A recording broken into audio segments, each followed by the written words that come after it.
geospatial or location-based services, that is the sweet spot of the tech industry right now. And that's what our program is focusing on.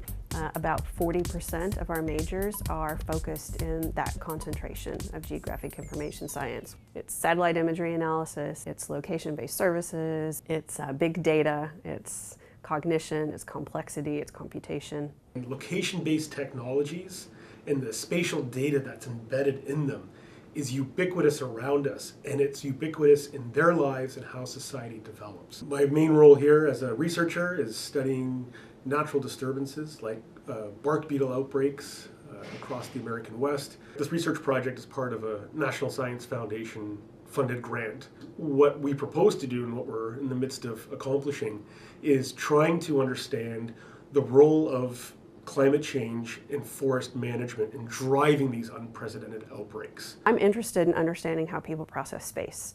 What we can do is simulate the travel behavior of people with disabilities, and then we can go in and change things in the environment to make the environment more accessible or less accessible. And I'm excited about potentially showing this to city planners. We've created a map of Eugene that identifies different levels of accessibility. Just the presence of a crosswalk will enhance accessibility. And sometimes the popular routing software application or mapping applications don't take that into consideration. So the next step for us is to take this accessible map of the city of Eugene and put a routing app on top of it. Students' interest in this is growing immensely.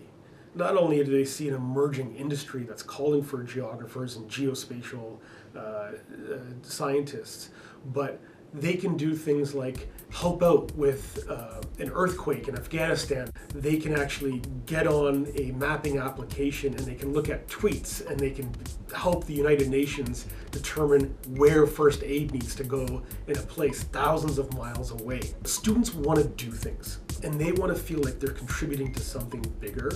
This whole rise of spatial data science and technology is giving them the opportunity